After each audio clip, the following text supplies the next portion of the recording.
All right. Okay, looks like there's a couple more people, and we're gonna go ahead and get started. Well, good morning, everybody. Thank you so much for joining us today.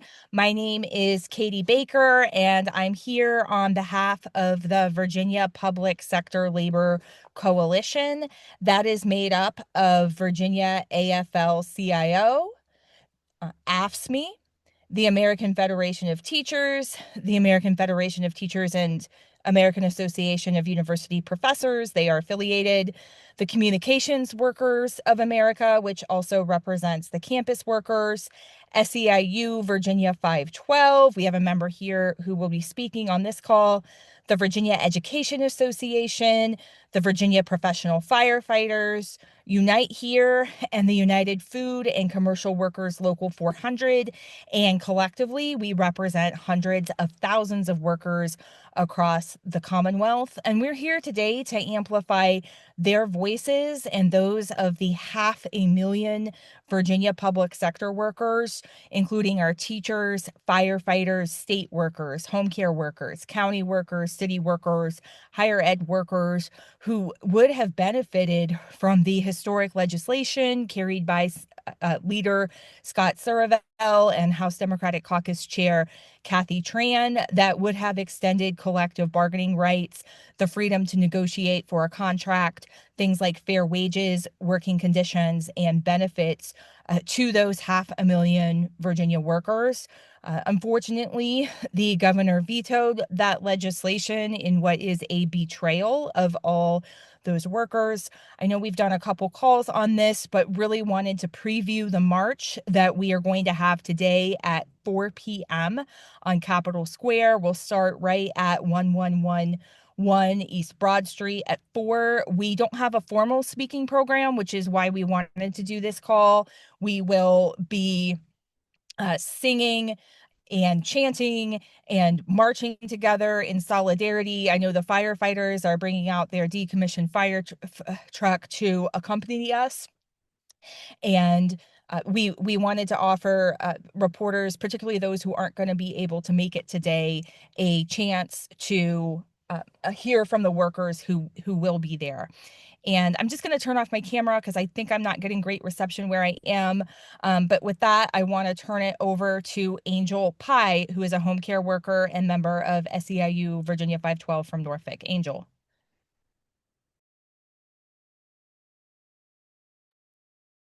Good morning, everyone.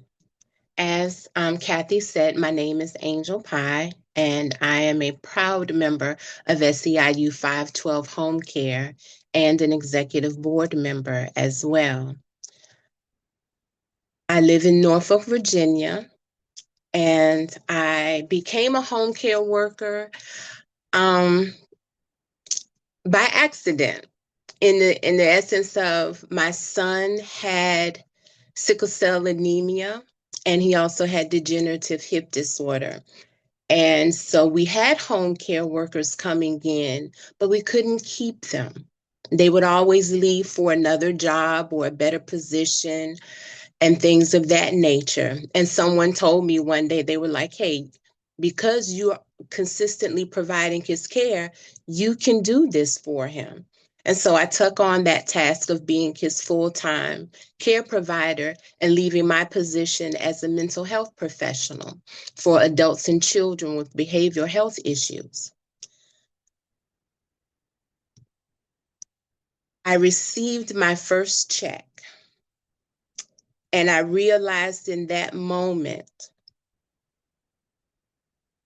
the payments that these people who work so hard, because home care is hard work, it is not enough to live on. I was lucky to have family that supported me while I did this, but other home care workers are not that fortunate to have a safety net to help them meet their daily needs. It was then that I realized the challenges for long-term care, and I wanted to do something. I wanted to not just sit back and talk about it. I wanted to put action to the words and the things that I was seeing for so many, not only for myself, but for so other men and women that I talk to who are in the home care profession. Virginia is facing a crisis if they do not honor collective bargaining. We are in a real crisis in home care. There are more patients than there are workers to provide the service. The supply and demand is overwhelming.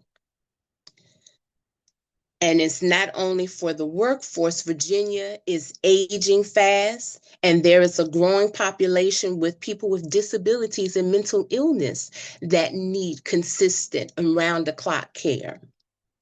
We need more care workers to ensure everyone gets the care they need and can grow old and can have care with dignity in their homes and with people who love them and know how to take care of them. But without better wages, benefits, and respect, care workers will continue to leave this, this field. They won't be here. And we won't have people to care for our loved ones. And not only our loved ones, but for people who really need the care and the attention that home care provides. When home care breaks down, the state pays more, forcing people into costly institutions instead of supporting care at home, where most people want to be and where care costs far less. Collective bargaining is not costly. It is an investment. It is an investment in Virginia's workforce. It is an investment in Virginia's people. Because when you invest in us, we are able to put back into that system by circulating our money in our communities, by being able to take care of ourselves with pride and with dignity, because we don't have to get on public assistance to feed ourselves or to provide medical care for us. We are working and we have a contract that allows us to negotiate that.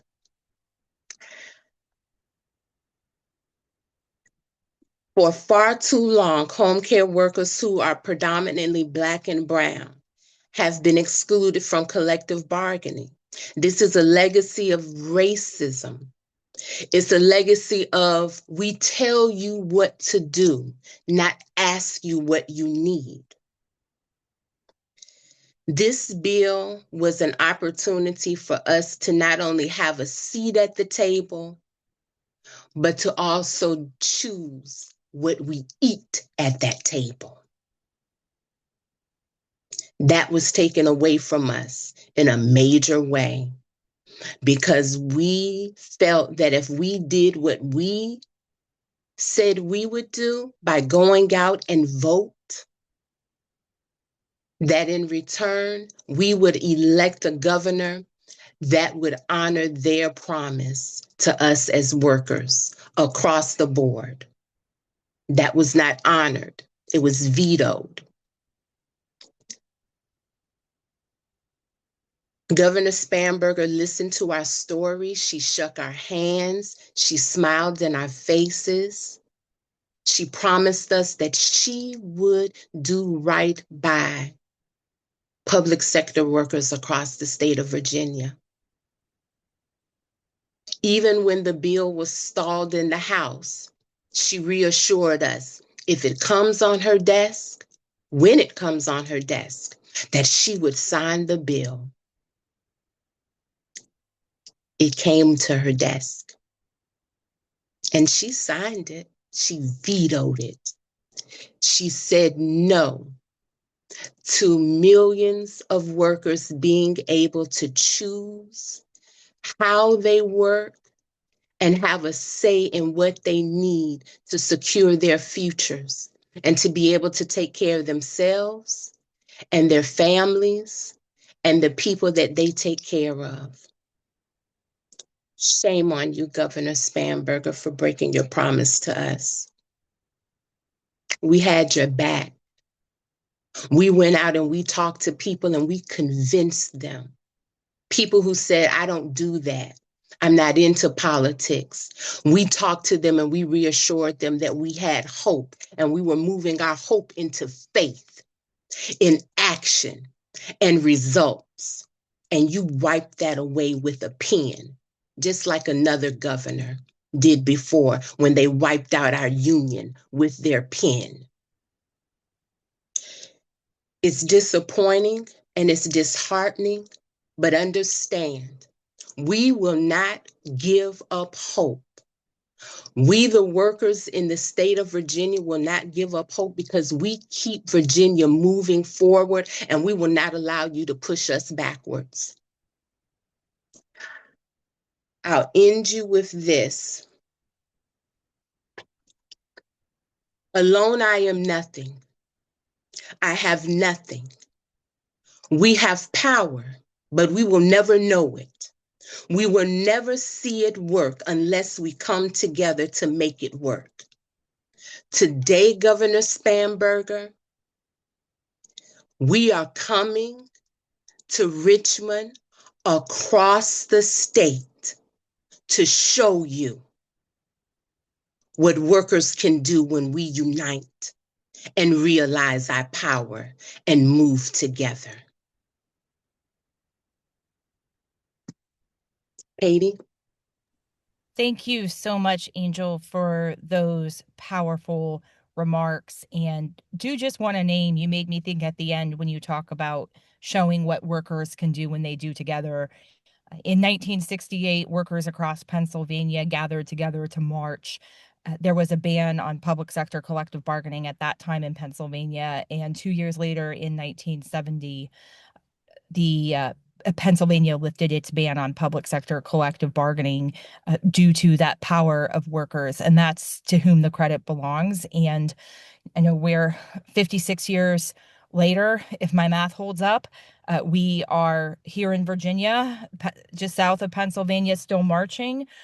But I'm excited about the power that our workers are going to show today and look forward to seeing you today as well, Angel.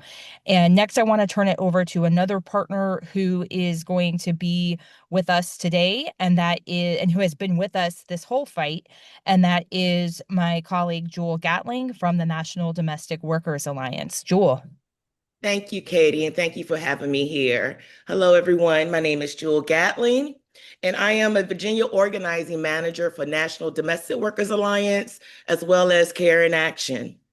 National Domestic Workers Alliance represents over 50,000 nannies, house cleaners, and home care providers right here in the Commonwealth. But I'm also here representing Joyce Gatling, my mother, a 39-year retired teacher from Chesapeake Public School System. My mother also was a care provider to my grandmother, a former domestic worker who worked in a sundown neighborhood of Craddock and Portsmouth cleaning laundries for houses. I stand here on behalf of my friends who are longshoremen. I stand here on behalf of my friends who work and deserved the respect that they were promised by our governor.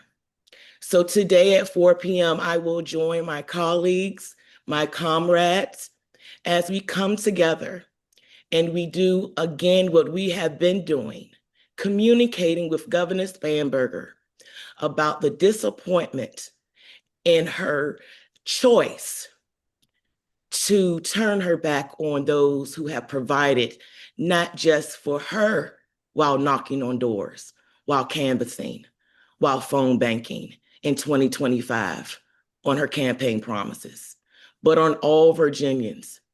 Virginia should always be the first in the South. We were the first where the enslaved landed in 1619. This isn't something that is done out of nicety. It's done because it's right, and it should have been done. And she made the decision not to. So I kindly join everyone today at 4 so that we let Governor Spanberger know that we are once again here to communicate and to communicate that she can make the right choice. We hope that within this time, we are able to see a bridge built between the governor and workers and advocates. And we hope that it's done now, 4 months into a 4-year term. And we should not have to play a guessing game on what our governor will do. Because she told us what she would do in 25 when she campaigned. And as of now, she has not come through on those promises.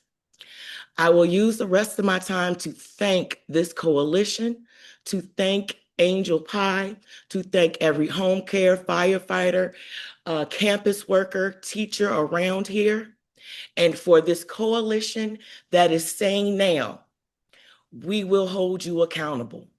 We will not wait. We are going to let you know in advance and today that we are here to advocate, and we are not going anywhere until we get every right that we deserve. Thank you. Thank you so much, Jewel, for your voice, your support, your solidarity, and for joining us today in Richmond. I'm actually on the road to get back because I had to be there. It was very important to me to be there and march alongside all of our workers and partners. So that's why my reception's not great where I am, but very excited to see you today in Richmond. And next, we have another partner, John Liss, who is the co-executive director at New Virginia Majority. And really just also want to thank New Virginia Majority for standing alongside us in this fight for the whole time as well. John. Thanks, Katie, and thank you, Jewel and Angel, for your great comments. Yeah, I'm John Liss. I'm the co-executive director of New Virginia Majority, and I'm happy to say that two of our longtime board members includes David Broder from SEIU and Doris Kraus-Mays from the AFL-CIO. And I think that represents the strength we see between community and labor partnerships. We do deep community organizing in 6 communities, Black and Brown communities across the state. And every year we knock on 100 to 200,000 doors, households to try and move voters. And we did that for the current governor, Abigail Spanberger. And so, yeah, we share the disappointment with everybody else here. We're forced to ask ourselves when a veto like this goes down, which side is she on? And so I looked at the range of vetoes and or modifications and some of the things that got through. And it seems like things that were transferring wealth, doing economic shifting where we are from the greatest concentration of richness among a very small people to working people, to Black and brown working people in particular. Those were the bills that were delayed, went slow, or in this case, vetoed. So once again, we have to ask, which side is she on? Um, Collective bargaining for up to 500,000 working people is a game changer in this state. It sets a standard and raises a floor, but also sets a standard for dignity on the job, job protection, democracy on the job, greater wages, real health benefits. Those are standards that could help all of us in Virginia, all working people in Virginia. And it would have been historic. It would have been historic, and it would have shifted Virginia as a sort of cutting edge of progress in the South. So it was really doubly disappointing to see this bill vetoed, and we have to ask once again, which side is she on? So as we march forward, we at NVM, we look forward, we'll have people there today, and we look forward to ongoing work. This is going to be a protracted battle. We look forward to asking that question over and over again with our members in the communities where we organize, on the doors with which we knocked. And we're going to ask, which side are you on, Governor Spanberger? So we look forward to both today and then the ongoing battle in the effort to win collective bargaining here in Virginia. Thank you. Thank you so much, John, and appreciate the reference to which side are you on, because we will be singing that classic labor folk song today, and are welcoming any press to join us at the beginning should be able to get some footage of that. but that's definitely on the agenda for today. And before we turn it over to Reverend Bailey, I do see that Donald Baylor from CWA has joined, and I just wanted to give you an opportunity to speak as well, Don. Yes, thank you, Katie. And I want to thank everyone that is on this call, and I want to thank the coalition for the work that we're doing. Um, I work with the CWA National Coalition of Public Safety Officers. I'm Director of Organizing for the public sector. I also spent 27 years working in the Virginia Department of Corrections. I started in corrections back in 1979. At the time that I started, uh, we as state employees, we got a cost of living increase every year. We got shift differential pay. We had things that helped us keep pace with the cost of living. In the mid 1980s, all of those things were taken away without any input from the employees who worked in the Department of Corrections and had the responsibility for protecting the citizens of the Commonwealth. No input whatsoever. Those things just faded away, faded into the background. And we watched our salaries move from at that time, a decent standard of living toward the poverty level. All of this still with no input from the people who work the front line. So in 2018, uh, I sit before the House Appropriations Committee at the General Assembly, and I heard the then director of the Department of Corrections give a presentation that showed that almost a third of the people who wore the uniform of the Virginia Department of Corrections, their salaries had sunk so low. If they were the only ones in their household that worked, if they had a family of four, they were eligible to go to social services and sign up for food stamps. This was almost a third of the people that wore that uniform who put their lives on the line every single day to keep the citizens of this state safe. So we have been pushing for this, for collective bargaining, for quite some time. And we finally thought that our day had arrived. I was at a number of the meetings and I heard the governor make the commitment to support collective bargaining. We worked to make this a reality. I know the work that others, myself, did to bring this into being, to bring a governor to the Commonwealth that would move this agenda forward. I heard the promises. And for lack of a better term, to me, it is a stark betrayal of workers in this Commonwealth. To see the governor, knowing what our position was, knowing where we stood with this issue, and promising that she would move this forward, she would put her signature on this legislation, and finally give this right to workers. And now to see the backtracking, to see the betrayal, it is just beyond belief.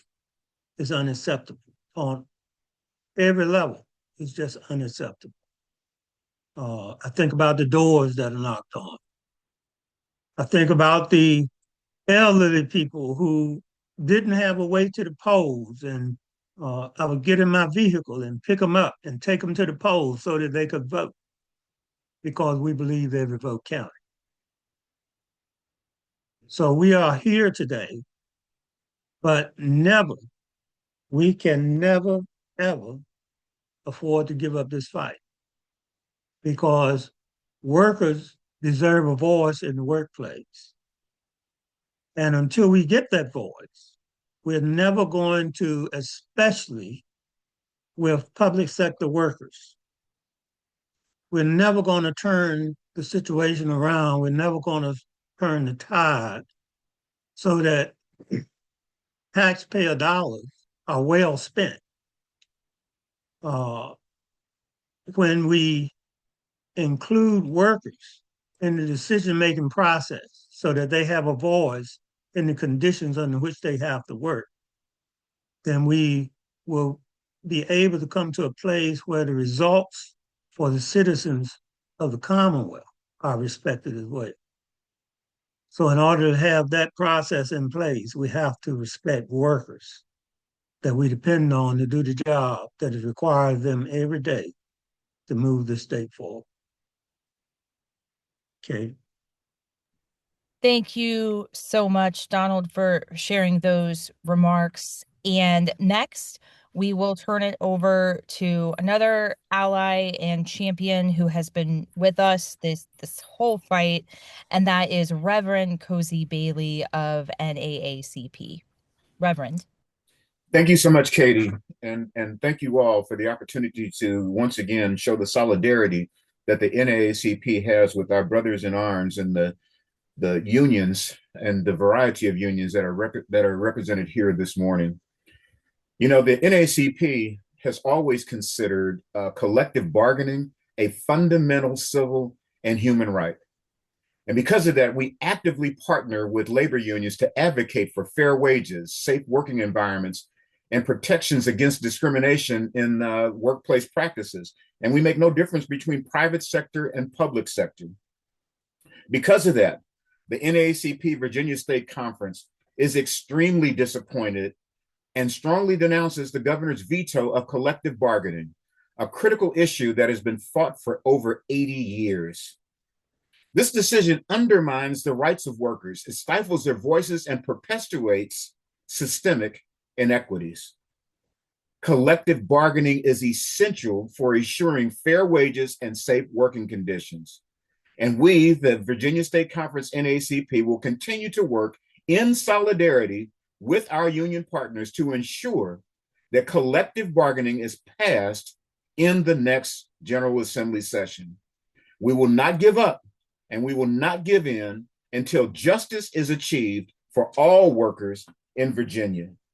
Again, we stand in solidarity with our brothers and sisters, and we will continue this fight until victory is achieved. Thank you very much, Katie. Thank you so much, Reverend, and thank you for taking the time to join us on this call today and for your voice and NAACP's leadership on this issue. We just are so grateful for your partnership. And I'll just leave it with a closing thought before opening it up here to questions. I know I've done a couple press calls breaking down why the governor's substitute bill was so problematic. So I won't do that again here today on this call, but I do just keep seeing that word durable come up out of the governor's office when trying to make a case for that substitute. And what's really durable is what you're seeing on this call today. It's the partnership, the solidarity of all these organizations and union members is what's really durable. And I think you're going to see their resolve today in this march. And to me, that's what's durable. It is our resolve. And we will keep fighting until every Virginia public service worker has collective bargaining rights in Virginia. And with that, I do want to open it to questions from press, only taking questions from press today. I promised Cam Thompson the first question. So Cam, if you are in a good spot, feel free to unmute yourself and have your question. Thank you, Katie. I know this obviously the focus of today is on the CBA not being signed by the governor, but uh, I'm assuming you all were happy that she did sign paid family medical leave and paid sick leave. Is there anyone who can sort of speak to the impacts of those two pieces of legislation for workers in Virginia? Yeah, Kim, I think Angel is happy to take that question. Angel? Hi, Cam. Yes, we are excited about that, but that is just the door opener. Collective bargaining will now allow us with that to be able to address home care in a specific way in regard to, okay, yes, we have this sick leave, and how can we utilize that in a way that will not only be beneficial as for us as workers, but also for the people that we provide the service for, and also be able to make sure that it's not taken away from us by another governor that may come in. We can sit down and have a firm contract and lock it in. And that's what, going back to collective bargaining allows us to have this contract where these benefits that we're now being afforded will not be taken away without a process. You can't just tell us today we have it and then tomorrow take it back. With collective bargaining, we'll be able to have it in writing. This is what it looks like. This is the time limit on it. We have everything in black and white, and we can go back to it and have a clear process of how to continue to move forward with it, build on it, or take it away. Thank you so much, Angel, for those remarks. And I would just add to that, I certainly don't want to take away from the, I believe it's well over 1 million Virginia workers who don't have a single paid sick day off, or what that legislation will mean to them. But to Angel's point, it's a protection, but protections don't equal power.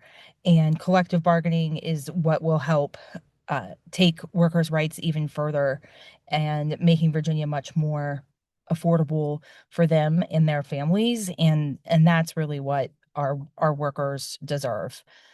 Did any other reporters have questions? You can either drop your question in the chat. Honestly, we're small enough. You can also just unmute yourself on this call if you have a question. You're a reporter.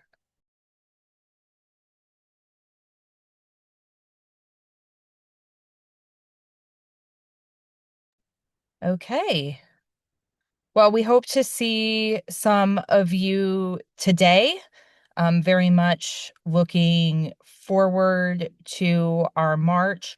I was remiss at naming all of our partners at the top of the call, but again, just really want to thank Reverend Bailey, Jewel Gatling from National Domestic Workers Alliance, and John from New Virginia Majority for just fighting alongside us as we continue to fight to make sure all Virginia workers have the freedom to collectively bargain for a contract. And if you do think of any questions later, feel free to give me a call, and happy to accommodate those offline. Thanks so much, and hope to see you later today, everybody. Bye-bye.